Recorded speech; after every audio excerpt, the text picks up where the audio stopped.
friends, and welcome to another episode of Dark Side of the Word, a weekend. We're only doing this on the weekend now. Oh, how nice. A weekly podcast for all the dark story lovers. And I'm here, as you heard by her voice already, the bright and shining CJ. Oh, hello. I'm like a star. I love it. You should always describe me that way. I'm trying to come up with like a new way to adjective for you every episode. That's my goal. My 2024 goal is to find some new way to introduce me. Here's my old hag of a friend, CJ, doing the podcast with me. Oh, thank you for giving me one. I'm just gonna know that. Note to self. Alrighty, well, it is the exciting last Thursday of the month, which means that it is booklet time, mail time. Okay, anyway. I hope that you've got a warm drink, a comfy spot to sit, and are ready to discuss what that book we all hopefully read. And if you have not read it, stop now. No, not proceed. I am warning you, there will 100 trillion% be spoilers. Yes. Serious spoilers. Lots of spoilers.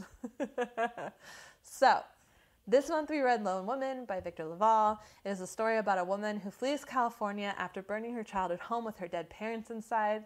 Her sights are set on Montana, a place where she can homestead and become just like the woman she read about in the railroad booklets.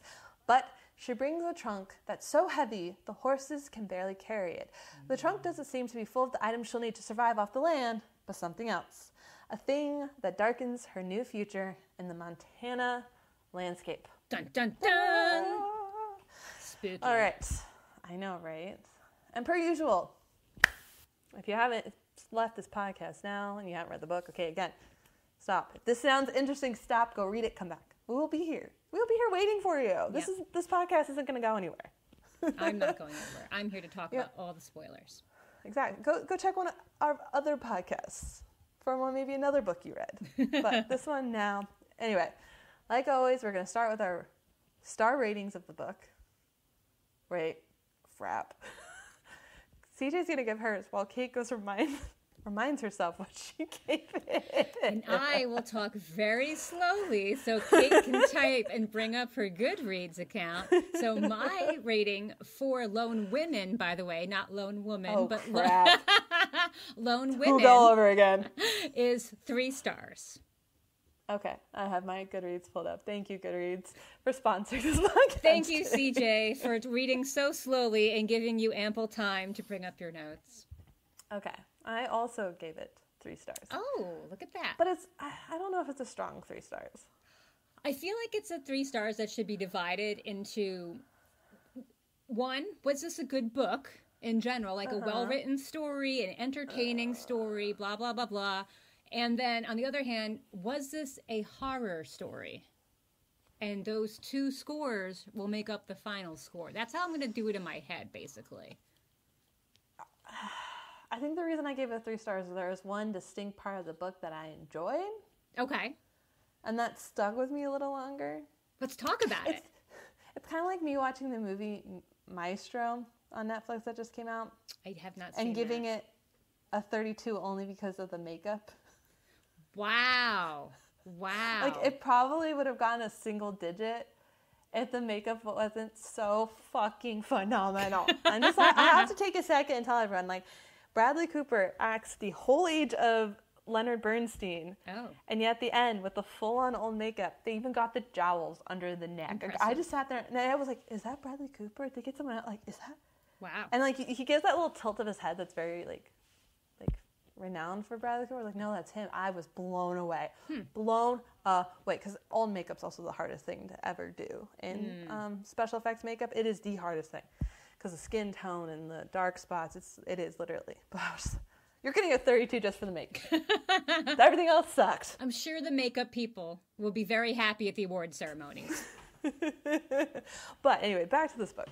So I feel like it's the same thing. Where one part of this book really, like, hung on to me, and then I was like, okay, I kind of like this. But then otherwise, I was just like, meh. Okay. So, where do you want to start? I want to start with the one thing that you liked about it, because I'm very curious what stuck out for you as something you really loved. Because I did not have one thing I absolutely loved in the book. I enjoyed the middle. Really? I enjoyed the middle of the book. The middle of the book. The beginning and the end really did not have enough for me. Now, I'm not talking about like the first 2 pages of the book. Okay. I was going to say, what's wrong with you? Because the first 2 pages, and I think that's probably why I didn't like the beginning, because the first 2 pages, even though I think it was way too drawn out, the whole point of like even the first 2 pages, I think it was way too drawn out. I think that we could have amped that shit up. That scary, holy shit. Because we actually do not find out that her father was decapitated in that bed till like way at the end of the book. Yeah, it does take a while. We could have amped that shit up about her parents and actually describe more of the graphic body horror. And it still would have left it as like, holy shit, what just happened to them? Because that was the point, I believe, at the beginning, is to have all that mystery. The mystery would have been worse and more terrifying for the rest of the book if we had seen the body horror at the beginning. But it was too drawn out. And then, so except for the first 2 pages where she's like burning her fucking parents, then we go on a really long rant about riding in a wagon with an old man. Going on a boat. I love your face right now. This is why we need video. Yeah. So I didn't like the beginning. I also didn't like the end because it was just like, oh, okay, that's how it's gonna end. And again, as all horror books do, as Kait loves to point out and complain about, it went surreal at the end. Yay! When the fuck are we not gonna do this anymore? So the middle. I like the middle. Okay. Anything particular about the middle, like specific? I guess it just grabbed my interest a little bit more. Okay. I mean, we get the chest opened up. Mm-hmm.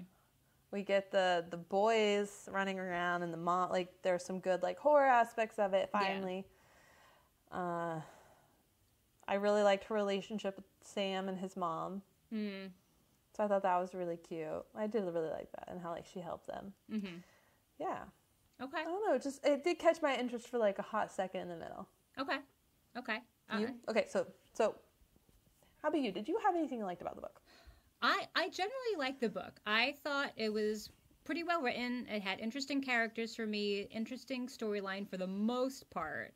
I like the suspense it did in the early chapters. Like, for a long time, I was like, what the hell is in that trunk? I gotta know what's in that trunk. So I thought the author was good, for me at least, at creating suspense, at teasing the reader, making us more curious, little bit by little bit. I liked the little things that were dropped there. I started to have my own suspicions about what was in there, but I couldn't figure it out until later. I liked that it made it seem like Adelaide killed her parents in the very beginning. It gave me some good Lizzie Borden vibes there, and I really enjoyed that. And it was pretty surprising later on to find out that she didn't actually kill them, because I was pretty banking on that she actually killed her parents. I liked the change in the point of views in the story. So in the first part, we just get Adelaide, everything from like her point of view. And then the following parts, it skips around. And I think it's a good example of how you can switch around different points of view in a book from different characters, unlike Hyde, which was very confusing. And this was really good. I felt like each character and point of view had its own personality. I also really like seeing the point of view of the monster. I thought it was interesting that it was much more poetic than all the others. The others were narratives and the monster was poems. Like, why? Was it to show that it's more complex, that it's hard to understand? I was wondering about what are your thoughts on that? Do you have any thoughts on that, actually? So from the multiple point of views, I thought that it was extremely well done. I think that there was just enough of the point of views and perfectly placed to allow more depth to the story that we couldn't see just from Adelaide's point of view. I think it lended very well, too, because of the vast distance in the setting. We're talking, miles between the farms. So it's not something that, like, Adelaide would just happen upon seeing something. Yeah. That she could then, easily explain. So I really appreciated that. And I also really appreciated, I forget his name. It was the youngest boy of the 4 blind boys. Job. Was it Job? Okay. The one that lives at the end? Yes. Yeah, I think it's Joab. I'm calling him Job. Yeah, we'll call him Job. In this podcast, his name is Job. So I actually really appreciated his addition to the story as well. I won't disagree about the poeticness of the monster. At least it's something unique. Yeah. And different. True. However, I disagree with you about everything else. Oh, okay. I think the writing wasn't very good. No? Which is why I really didn't like the book either. I don't think that... there was any lyricalness to it, any like really great narrative. I just think I got used to it by the middle of the book, which is probably why I started liking it at the middle. Yeah. I just got used to it. Because at the beginning I was just like, wow, this guy has written multiple books. Okay. Okay. I also disagree about the beginning. I did not find it intriguing. And it was only because I read the synopsis and I knew that there was to be something in the trunk and like a deeper, sinister thing that kept me reading. And also, I did not expect this book from reading the synopsis. No. I expected a very different book. I did expect a very different book, and I think we should talk about that. Yes. Do we want to talk about that now? Let's talk about it now. Do you want to kick it off, or shall I? Sure. I'll just ask the question. Is this book horror? I'm going to say no. Same as you said, Praces is no. Because this and Praces are almost equal in the amount of like horrorness here. Okay. Because they're both gory. There are gory parts in it. Because honestly, okay, here... Wait, so you think this is a horror book? If people are going to call this horror, then I think you call Praces horror. Okay. Well, I am not calling this horror, so therefore I'm still not calling Praces horror. I don't disagree. I wouldn't entirely call this horror. I'm just saying that in the way that the world is working. Okay. I can use this to my advantage. That's true. That is true, actually. So yes, I really I kind of closed this book and I set it down and I was like, horror. Huh. Yeah. It's definitely... There's nothing spooky about this at all. The monster, honestly, you could have written this did not even have the monster in this at all. And it just like, it wouldn't have affected the story whatsoever. That is an interesting point, actually. I didn't even think about it that way, but that is a very interesting point. Have her do the killing. Like, honestly, have her kill just that little bit. And you never even had to have ever had the monster there. Well, I'm going to go a little deep and a little artsy and a little English major here.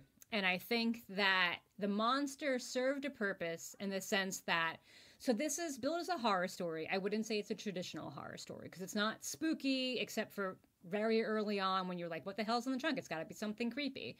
But it's very ironic that this is a horror novel about a scary monster that turns out to be not very scary at all. I was like you, I was hoping for more of a monster tale.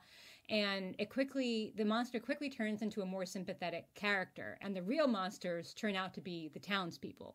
Who is the real monster? It's humanity. Big surprise. And I liked how... we're really going there. That's the only place I can go with this. And I liked how the perception of the monster shifts as you read, how it starts off dangerous, and then it just becomes protective, and then becomes sympathetic, and it's much less murdery, just killing for food and for protecting Adelaide. And it's really a good juxtaposition because as that monsterness of the creature diminishes, the ugliness of the people and their monstrosity grows. So it's definitely like a power play.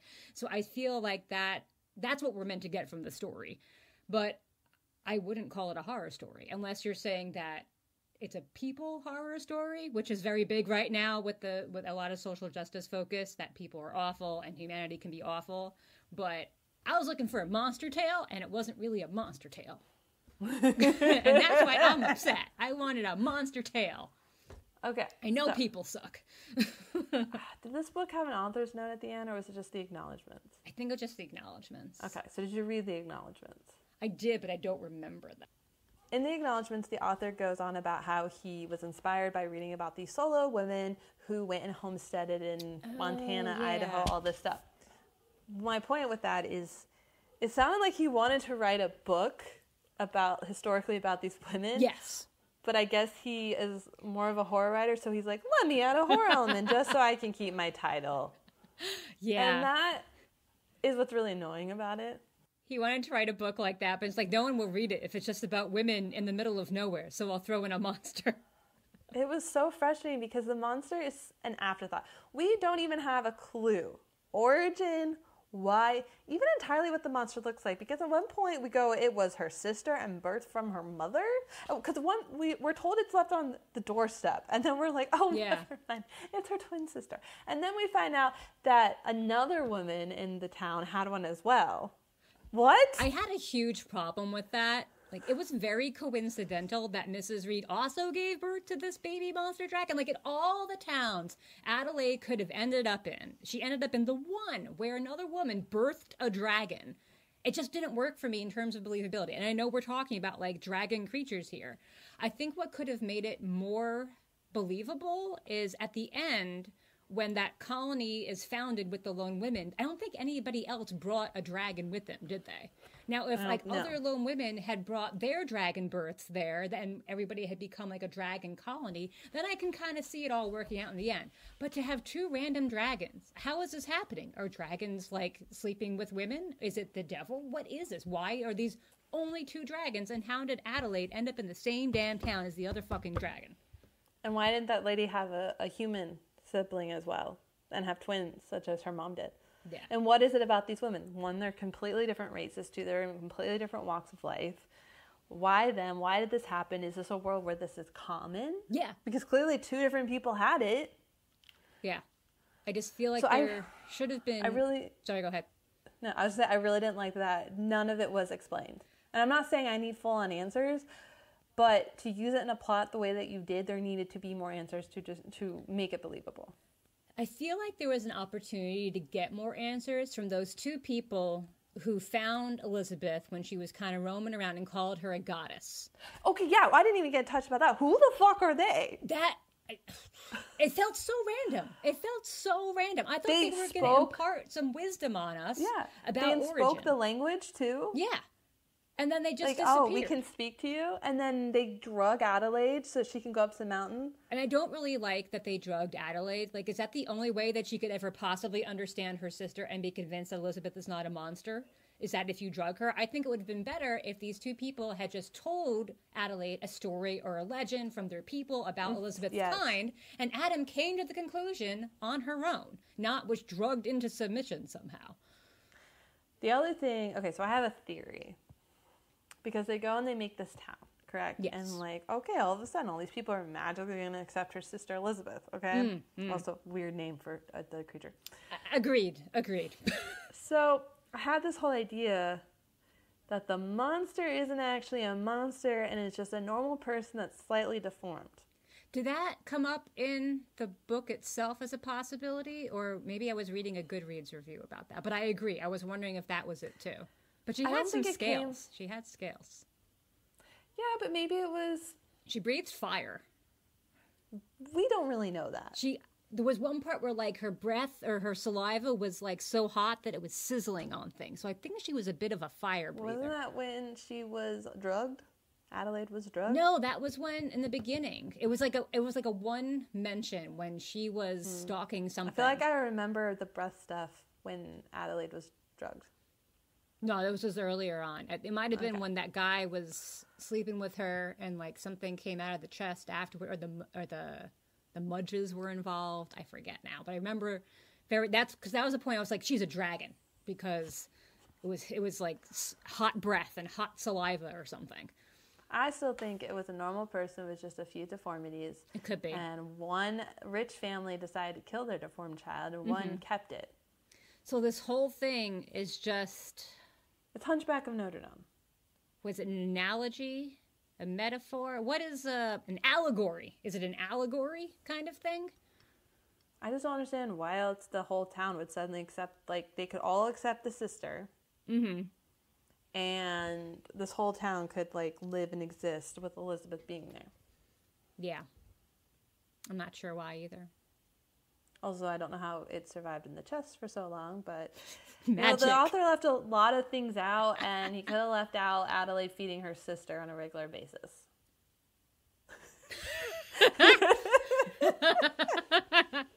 That is true. I mean, because aren't some people born with, like, maybe the scales were psoriasis? That is very true. She could have just been part armadillo. Who knows? We don't even know. It could have been a more normal thing. There could just be some weird skin conditions out there. Yeah. Let's see. Weird. Oh my God, do that incognito mode, or are you going to get some weird shit showing up in your targeted ads? We're going to get some weird shit. It's WebMD. Oh God. I told you. Okay, so there's something called peeling skin syndrome. Do we have to discuss this? It's like living with a lifelong sunburn. Okay. We're just going to assume... We're just going to move on from WebMD. Oh, here's one No. that looks like they could be dragon-y and they're born. It's a baby. Oh. Babies born with this disease may be born with red, blistered, raw-looking skin that's thick in places and gets inflamed. Thick, hard scales form in rows on the skin, especially around creases and joints. Don't ask me for the name. I cannot pronounce it. Well, now I kind of want to see a photo. Okay. I will screenshot. All right. Okay. We are going to text CJ picture. I will check that afterward. And I will include the name. And if you would like to pronounce it... Anybody who speaks Latin is welcome to join in. Because, let's see. All right, this is you. Good. Watch me send this randomly to, like, my mother-in-law. Oh, that'll be entertaining. Right. She'll be like, good thing you're moving out. So they say specifically scales. Scales. Okay, then there you go. Maybe it's just that and not a dragon baby. Which makes me more annoyed because I hate when people, whatever, allegories, wherever, when they make a horror book to, like, represent something in society. It's like, that's going to be fucking horror. I agree. It's. I don't want a humanity lesson. If I had known that's what we were signing. There was another book that this happened to us with. What was it? Oh, Cursed Bread. Cursed Bread. This is Cursed Bread Part 2. Albeit much better than Cursed Bread. I just want a good old horror book. I just wanted a monster tale. I wanted a scary monster, not Elizabeth. I know. Yeah. Did you get it? I'm not checking it right now. Oh, I thought you were going to pronounce it for the podcast. Oh, okay. Let me check it. For our listeners. Let me check it. I'm checking listeners. Oh! Jesus Christ! Do you see why they may have locked him up? Oh! No, I am not going to try and pronounce that. And I am sorry, listeners, if I have deafened anyone with my scream. But I was not prepared for the vision that was sent to me. And I am not going to try and pronounce that because you put the name in the caption of the photo, which means I have to open up that picture of that poor child. And I'm not doing it again. Poor Elizabeth. I am just changing my stance. You know what? Poor Elizabeth. I'm sorry. She deserves a whole book for her if that is what she has to deal with. Jesus Christ. Okay. We're going to move on from this. So, I will just say. Oh, God. They could have been born that way, and it's really a person. It's still. Oh, God. And the people in the shack had it too. I don't know. Now, do you feel bad that the one couple killed their kid right away? Well, they were bad people. The Reeds were bad people. So I want to talk about Mrs. Reed and that whole situation with Sam and Job brought into I love the Sam thing. I hated that it was in this book. I feel like it. What? Really? I feel like the author just threw it in. I disagree. Okay. I'm going to tell you what I feel, and then you tell me why I'm wrong, because I do want to be proven wrong. So, where did I put it? Oh, yeah. Okay, so I feel like the author was basically saying, we need a hot-button topic issue, so let's throw a gender identity issue into the story just for clicks. And I'm pretty sure that Job was meant to rape Sam to show him / her. I'm not saying I like that part. I just want to paraphrase that that's not the part I like. I like the Samantha part. He was meant to rape Sam to show him / her that they're actually a woman, biologically born a woman, as Mrs. Reed says. And the fact that Job doesn't do that is supposed to show his deep down good nature and redeemable quality. But I don't think that was the only way for that to happen. He just could have not killed Sam. I don't understand why there was so much made about the gender issue there. It just didn't feel organic to the story. It felt forced in there to me. So tell me why it made sense to you. Soapbox down, stand up. Okay, let's go. Okay, so if we go with the idea of society and how bad society and humanity is and the fact that these mothers gave birth to these creatures, she is another version of giving birth to an abnormal person, but she is the one that keeps it and takes the best care and lets the child be themselves. Okay. Because you've got the one that killed their child, you've got the one that hid them away, and then you've got the mom who let their child be who they wanted to be. And I thought it was great because the whole time in the entire book, such great foreshadowing, they kept saying the kids wouldn't show up to her school because she made a decision. Yeah. Oh, mommy killed my dad because he didn't like something she did. So they kept alluding to all this, and then you find out the whole time, and then then you find the interaction, which I was so confused about, but then got later and loved, was when she and Sam were talking with Mrs. Reed, and Mrs. Reed like put her arm on Sam, and then she got like the whole protective, like, get away from my child, I know what you're doing. So that's why I loved it. I didn't think it was thrown in. It was just like, instead of giving birth to another monster, because... in air quotes, monster. That was the author's way of pointing out the third, like, what we should be doing. A mother letting their child, which is probably why she accepts Elizabeth better. Okay, that is brilliant, and I did not think of that. I'm very amazed and proud of you for finding that, because that is awesome, and I now disagree with my own self and opinion, and I agree with you that was a really good example to put into the book. So I take that whole thing back. Thank you. I finally did something literary. You did something very excellent literary. That is awesome. I did not even think of that. So that makes a lot of sense. It's okay. I'm just here to smack you upside the head and tell you what's right. Exactly.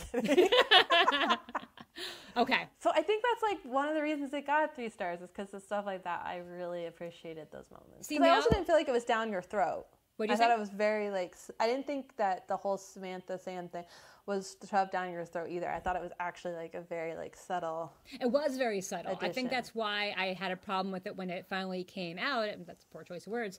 But when it showed up at the end, that it just took me by surprise to find it in there. But now comparing it to the rest of the story and the themes that we're going with, I definitely understand how it works with the rest of the story, and it makes me like the story better. I like that a lot now that's in there. Great. Actually, I'm going down that in can my affect star the rating ratings. in a positive way for me. See, I still feel like I'm about to go re-rate this lower, and you're going to re-rate it higher. A little bit, maybe. Well, we got to update our chart of yays and nays. I know, right? Or nas, whatever we want to call them. But yeah. Nah. Let's see. All right. Any other topics? I'm not into Westerns. I'm not into Westerns either, usually. Yeah. But I liked the idea. I loved the movie. Actually, I love the book first, Dances with Wolves, and I love the movie. I like pioneering things. I don't love Westerns, but I like pioneering. Kirsten from American Girl series back in the day, loved her story. So I'm very into the pioneer stuff. So I think that's why a lot of the initial setup appealed to me. I didn't actually love the middle as much. There was just a little too much going on for me. So, and then the ending was like, I like that she and Elizabeth didn't torch everything like that chick in Game of Thrones does at the end. So I'm glad that she doled out justice appropriately to like the people who didn't do anything to her. She didn't kill them.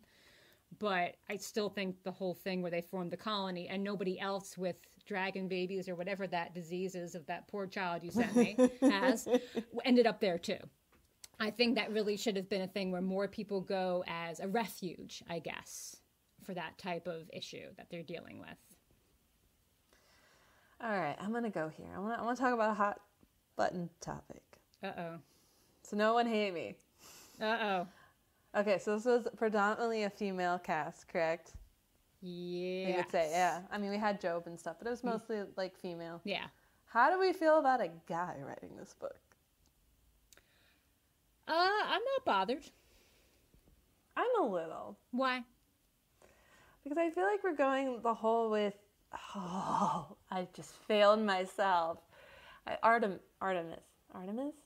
Artemis, the Greek goddess of the hunt? Who wrote the Mars book? No, who wrote the Mars book? Andy Weir? The Martian? Andy and Weir. Okay, Andy so he did Weir? Andy Weir, perfect. He did like the Artemis book or whatever. Oh, about the woman on the space station, which I thought was the worst book to ever exist and that should all burn and die. Anyway, so I feel like we're in Artemis territory a little bit with this book because I'm a little disappointed in LaValle.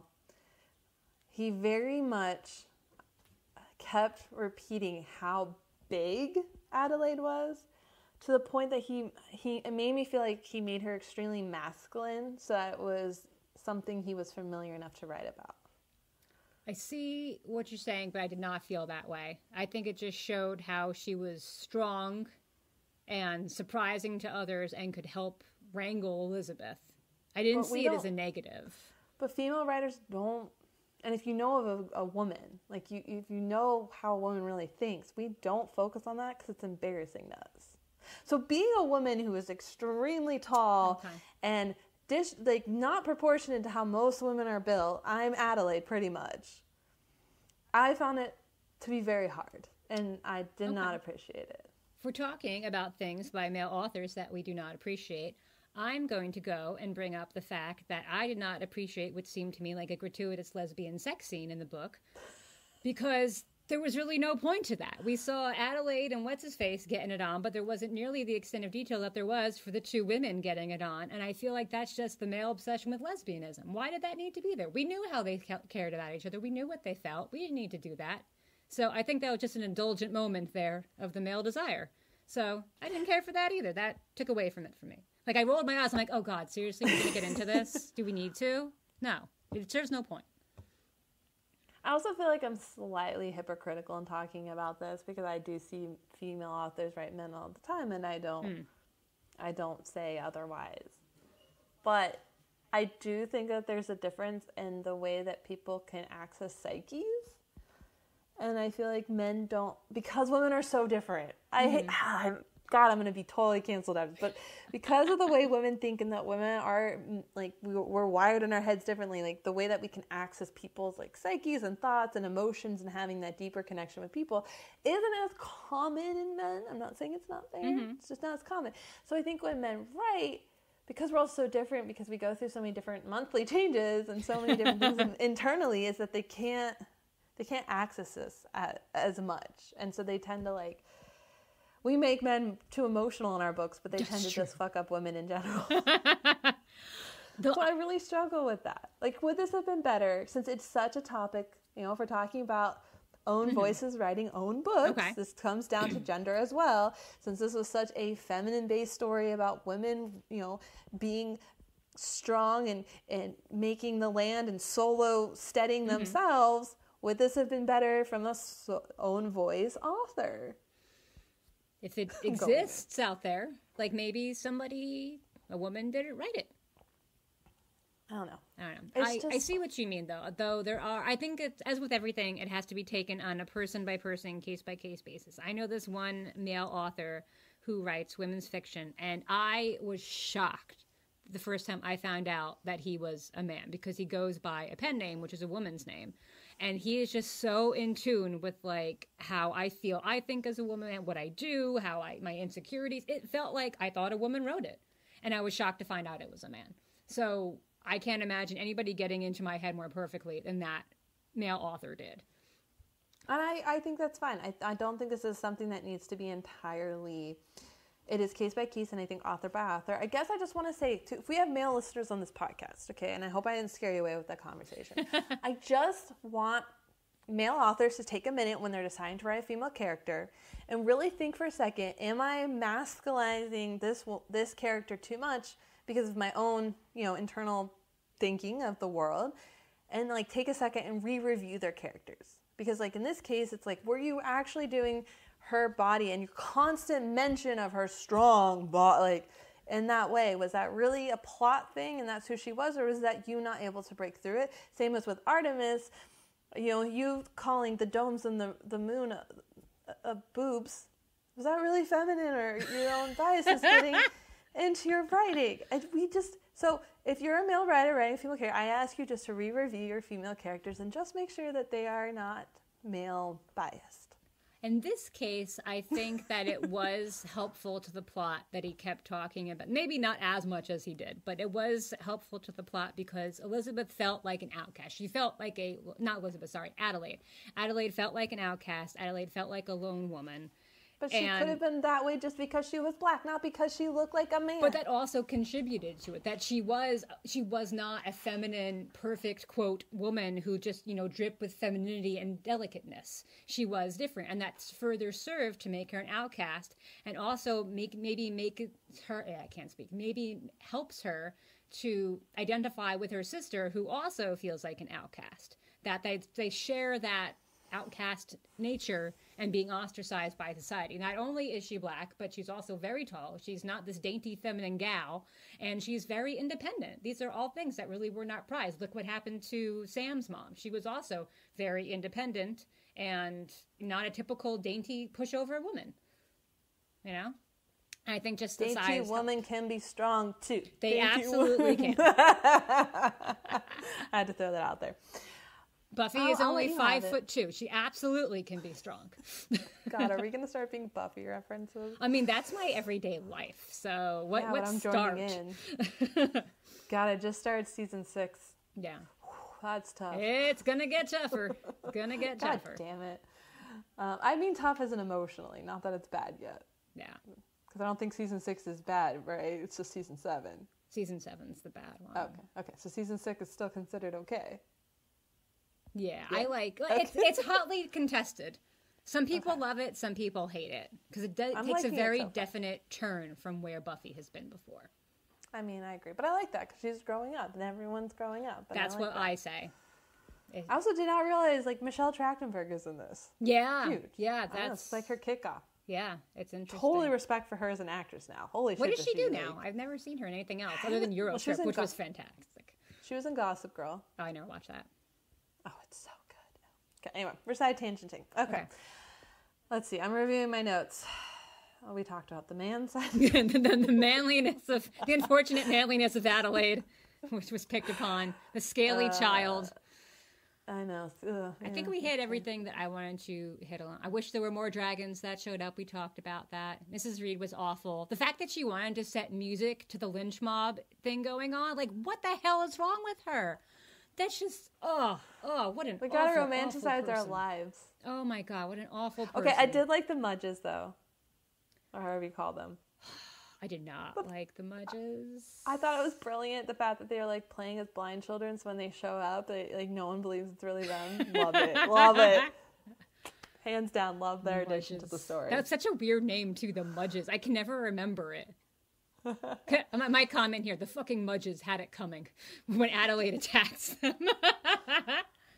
I felt a little bit... Adelaide, you mean Elizabeth? Yes. No. When Elizabeth attacked them, yeah. I feel like I'm getting your thing with the mixing up of the initials and the sounds. Yeah. But she needs to be Margaret. Someone needs to be Margaret.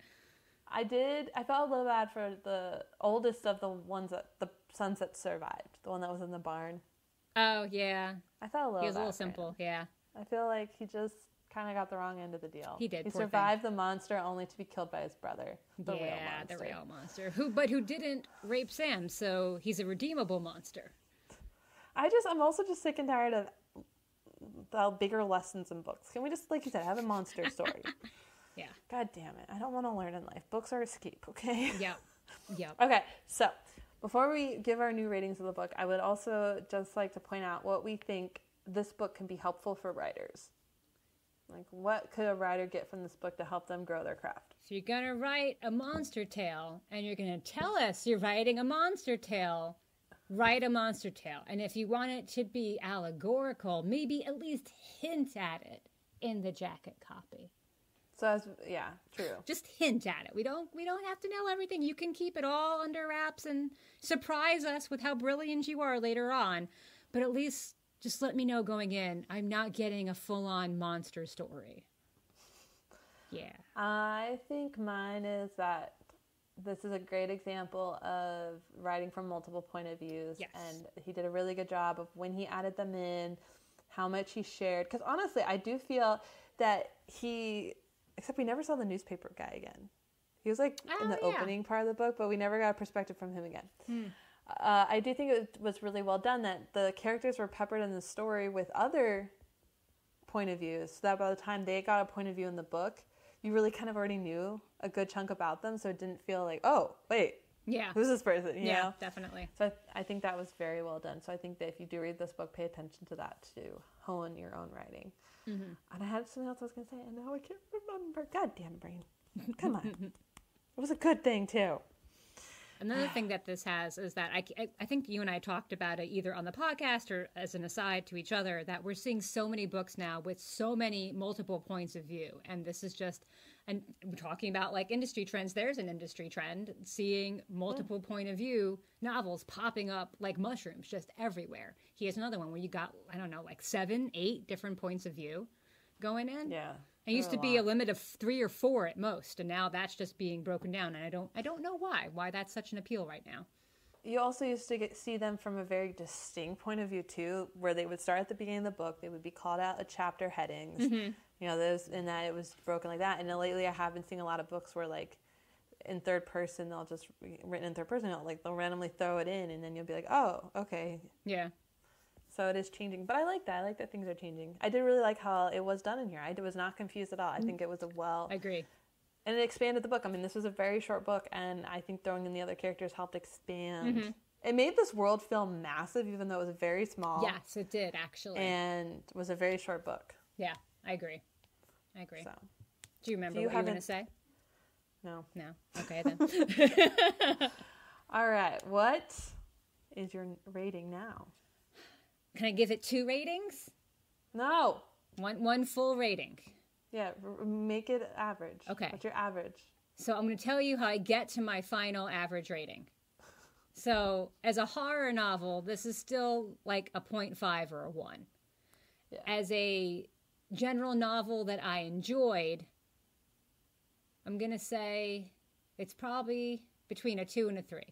So I think I'm still going to give this went down. I'm going to give this a 3 because at that point you pointed out about Sam. I like that aspect now that I understand it. I thought for sure you'd go to a 4 for some reason. No, I liked it, but I don't know how many people I would recommend it to. If you're looking for a nice book about pioneering in the West, I might say read this book. If you're looking for a scary story... Nice book about pioneering in the West. That's true. Well, nothing is ever nice about pioneering in the West. When we rip the land from its native inhabitants, nothing ever went well. There's still a monster in it, and gore, and nice, and lynching. Okay. The stranglers. Okay, I see. I like the setting up part of the homestead. I like that stuff. Even though she shows up with nothing and then steals it, but whatever. Okay. Anyways. 3. So, is that a yay or a nay for you? Yay or nay? I don't know. You have to pick one. I'm paralyzed with indecision. It's a yay. I think 3 and above is still positive that it has to be a yay. Okay, it's a yay. I'm not sad that I read it. Yay. I think I'm going to drop mine down to a 2, so mine's a nah. Nah. So currently on our tracker, Kait is at 5 yays and 4 no's, and CJ is at 5 yays and 4 no's. Okay. We are tied. Ha! We have liked and disliked the same number of books. All right. Let's see what the next one will be, the tiebreaker. All right, friends. Well, I hope you really enjoyed talking about this, or listening to us talk about this month's book club, Lone Women by Victor LaValle. If you'd like to extend the conversation or have more questions or anything that you want to talk about, make sure to comment below. And maybe we can start up a conversation and continue this on. We don't just have to stop here. But if you've read this book and you loved it and you are so excited for next month's book, we have decided to read The House of Last Resort by Christopher Golden.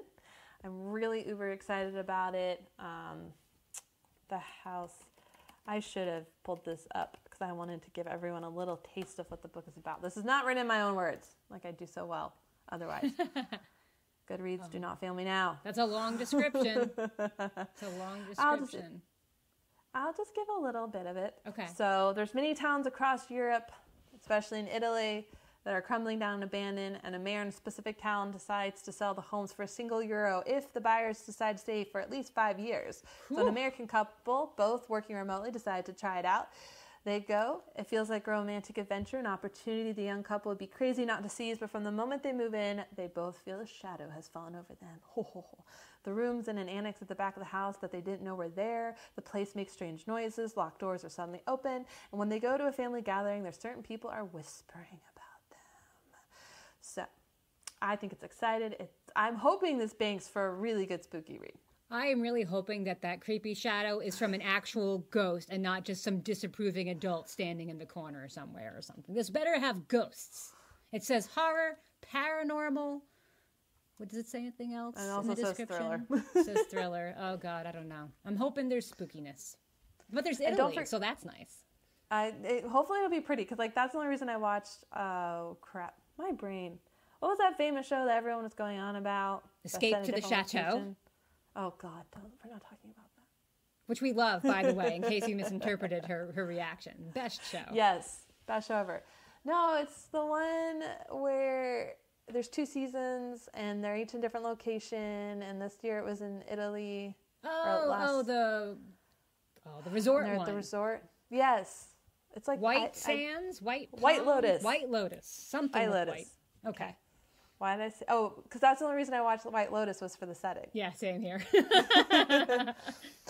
And don't forget, you can support our podcast by purchasing your book through one of our bookshop.org affiliate links in the show notes. At no extra cost to you. We receive a small commission. It helps us keep the lights on and keep putting out these great book club podcasts for all of you and to keep doing what we love and getting to banter. Yay. So, oh, crap. I am not on it. But anyway, thank you for listening to the Dark Side of the Word. What happened? What did we miss? We talked about everything. We did. So I'm closing it out Okay, all right. Thank you all for listening to the Dark Side of the Word, a podcast for all the dark story lovers. If you're listening to us on YouTube, then please feel free to subscribe and give this video a thumbs up. We're also on Spotify, Apple Podcasts, and iHeart. Make sure to follow us and check out our weekly polls and questions if you're listening on Spotify. We'd also love a review. Leaving a review on our page is the equivalent of tipping your waiter. Thank you so much, friends. Bye! Bye!